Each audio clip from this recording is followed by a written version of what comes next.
I love Mario Kart. Three top Mario Kart games: Mario Kart 64, Mario Kart Double Dash, Mario Kart 8 Deluxe.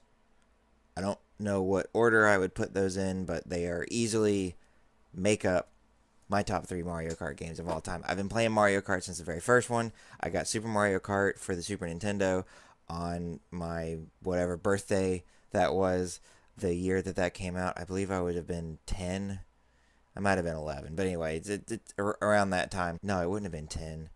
It'd have been more like 8 or 9. That's not really important. I've been playing Mario Kart for a long time. I've played almost every single version. I don't think I've ever played the one that was on the Game Boy Advance Super Circuit. It's a phenomenal game. It's the best kart racer out there. There have been some really good ones that have come out, especially recently. That Sonic All Stars Sega Transformed with that stupid ridiculous name is actually really really good. If you don't own a Nintendo system and you want a really good kart racer, that's a great one to get. Diddy Kong Racing on the N64 was a lot of fun. I hear that Crash Team Racing way back on that would have been like the PS1 or the PS2. I hear that's a fantastic game. That's not really what I want to talk about. What I want to talk about is a feature that was added into Mario Kart Wii that has carried over into all the current iterations, so Mario Kart 7, Mario Kart 8, and then Mario Kart Deluxe,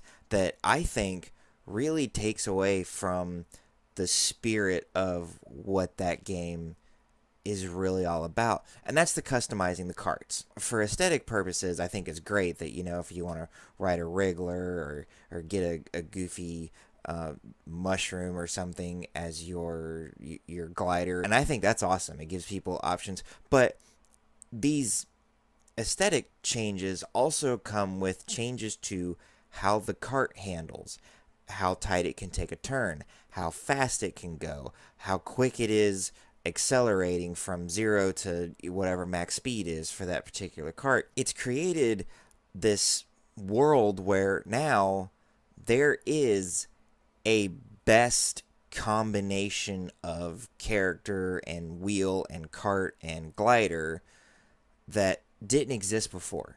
You used to just, I like Wario because, Wario's not very quick off of with the acceleration, but he's got a high top speed, and I like how he handles. And then that was really it. Those were your three stats. With the heavier characters, you also add in the fact that if you slam into a smaller character hard enough in battle mode, they'll lose a balloon, or in a race, they'll just wipe out. And so you've got that aspect of it. Being able to customize your cart kind of throws all that out the window.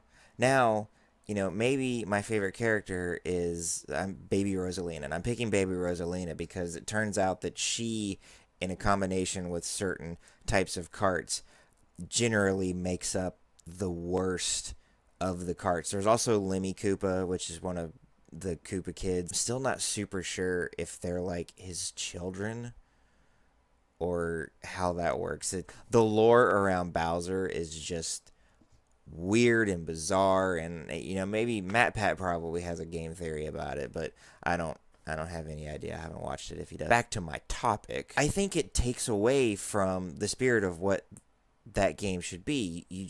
It's more racing sim like Forza and less like an arcade racer, which is really supposed to be all about balance, where it doesn't matter which racer you pick. If you know how to use that racer and you know how to use the advantages and disadvantages of that racer on the different tracks to your advantage, you can beat just about anybody with your similar skill level. Now, with all of these kart customizations, someone who's amazing at Mario Kart could, in theory, get beat by someone who's got no idea what they're doing, simply because the person who's got no idea what they're doing picked a better character kart combination than the guy who's really good at Mario Kart. I don't think the disparity is that bad. I think someone who's good at Mario Kart is 9 times out of 10 going to beat somebody who's not good at Mario Kart. No amount of being good at that is going to make it so that a bad player can beat a good player. A good player could maybe beat a great player if the good player picks the right combination of character and cart and wheel. I don't think that should necessarily be the case. You should win or lose based solely on your skill on the track, not on your skill in picking a cart.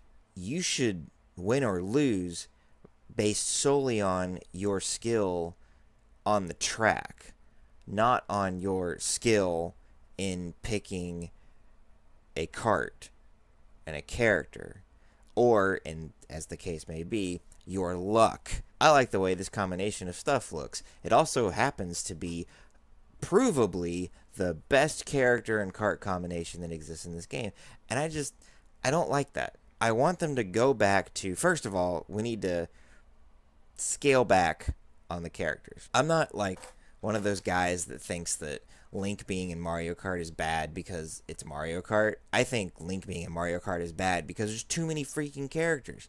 This isn't Smash Brothers. This is Mario Kart. You don't need any more than 8. You know, maybe just for the heck of it. I guess now because there's 12 racers on the track, you need at least 12. So maybe give us 20. You know, Mario, Luigi, Wario, Waluigi. You don't need all these Koopa kids. No one cares about them. Dry Bones, I mean, Dry Bones has been in it long enough now that I guess if you took him out, people would be upset about that. But the point that I'm trying to make is, back on Mario Kart 64, you had 8 characters, and they were balanced. Someone who picked Mario, if he knew what he was doing, could beat Wario, and the other way around. Someone who picked Toad, if he knew what he was doing, could beat Peach or Donkey Kong or Bowser or whoever, as long as he was a good racer. That's what Mario Kart used to be about. Mario Kart 8, now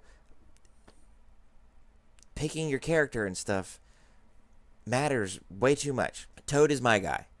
And when I play with my wife and with my son, it generally doesn't matter what they pick. I'm probably going to win. I'm not like bragging or anything.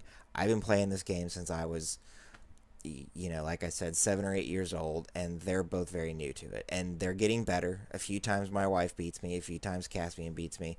And I think that's great because I like that they're getting better at it. But I can't help but think that part of why they might be doing so poorly is because when my wife sits down and picks a cart, she's like, well, I like this character and I like this cart and I like the way they look together. I don't necessarily care about how they handle. Now my son, it probably cares a little bit more about how they handle than my wife does. But he still is like, well, I like the way this character looks and stuff, and that's what he goes with. I don't sit down and pick my cart based on, you know, the absolute best stats and the best speed and all that stuff. So I haven't scientifically gotten my character selection and stuff down to the best possible thing out there. So I know that that's not the reason that I'm beating them. I'm beating them because I'm better at it than them, and like I said, they're getting better, and I hope they continue to get better because it's obviously way more fun for me and way more challenging if I lose occasionally. That's how I want it. I want them to get better and to challenge me. But if picking a bad cart character combination is what's holding them back, like, I don't want that to be the reason. I want them to be able to pick Mario and go, I like the way he feels, I'm going to race as him. Or pick Peach and go, I like the way she feels, I'm going to use her. Or pick Wario or Donkey Kong or whoever. That's what I want. Kart racers are not the only types of games that are kind of getting into this. Shooters and fighting games have been kind of going down this path for a little while. Smash Brothers introduced, you know, stat boost, where, you know, you can be a little faster, you can get more powerful by picking up these little, you know, boots and helmets and stuff that you can apply to your character. And yeah, for the one mode in the 3DS version where you have to run around and pick all the things, and at the very end there's a big fight, like, that's kind of fun because it introduces like this party element. But when you get into playing competitively or even casually, it really should be that someone with Kirby can beat someone with Mario as long as the person with Kirby knows how to use Kirby. It shouldn't matter that he went and grinded a whole bunch of stats, and I'm not terribly familiar with how the stats work in Smash Brothers because it was just something I avoided. But you may be out there thinking to yourself like, oh, well, when you're playing competitively, the stats don't matter. They only matter in the single player. And if that's the case, I suppose that's fine. But it also means that when you go from single player to multiplayer, your character now feels different. And so if you've been practicing in the single player with a Meta Knight who's had his attack power boosted up as high as it can possibly go, and then you get into playing competitively or online multiplayer, and now his attack's not as high, like, that's going to throw you off. And I don't see how it adds anything to the game. So now again in Smash Brothers, you can just completely avoid this if you want to, and it's not that big of a deal. But in Mario Kart, like, it's there. You can't get to a race without customizing your kart. In games like Call of Duty, the longer you've been playing, the more prestige you get or whatever, and the better guns you get opened up to you. And Titanfall did this, and there was a time when Halo was just 4 guys or 8 guys or however many people you had get dropped into an arena.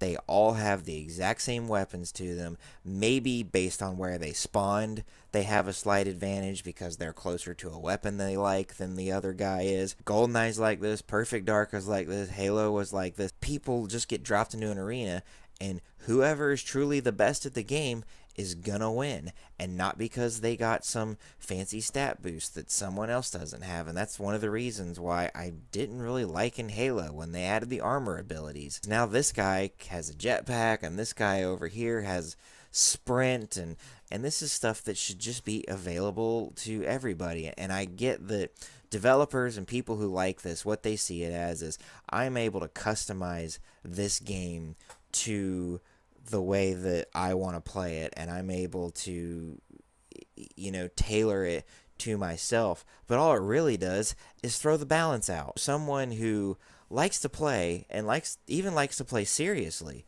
but doesn't want to sit around trying to figure out what gun has the best stats, what kart has the best stats, what sword in this fight has the best stats for this. It's kind of turned racing games and fighting games and shooters into role-playing games. Role-playing games, like, this is something I expect. It's stats are what a role-playing game is. It's all about finding the best sword for your character, or if it's in Pokemon, finding the best moves and the best Ivies and the best natures. Final Fantasy or something like that, it's, what armor is the best and what swords are gonna the best. That's what RPGs are about. I just don't think that racing games, unless it's like a racing sim, Forza, that's part of the appeal of that game, is I put this tire on and I upgrade my engine and I put this spoiler on the back of the car. That's what that game is about. Mario Kart, I just don't think should be about that. I don't think most fighting games should be about that. I don't think most shooters should be like that. Overwatch is kind of a different beast, because that's kind of the point. You're grinding for stuff and you're getting better, and people like that, and I don't fault Overwatch for that. A game like Halo should be about 4 guys being dropped into an arena, and they're all on a level playing field, and whoever's better at the game is going to walk out on top. And I think that's what Mario Kart should be. I think that's what Smash Brothers and Soul Calibur and all these things should be. Maybe I'm wrong. Maybe I'm missing something. Maybe, like I've said in previous videos, maybe I'm just an old fart who doesn't like change. If you think that's the case, let me know down there in the comment section. I'd love to hear from you. Give it a thumbs up if you liked it. Give it a thumbs down if you didn't like it. Hit the subscribe button and the bell icon so you never miss a video. At me on Twitter, and I'll see you around in the next video, guys. Love you.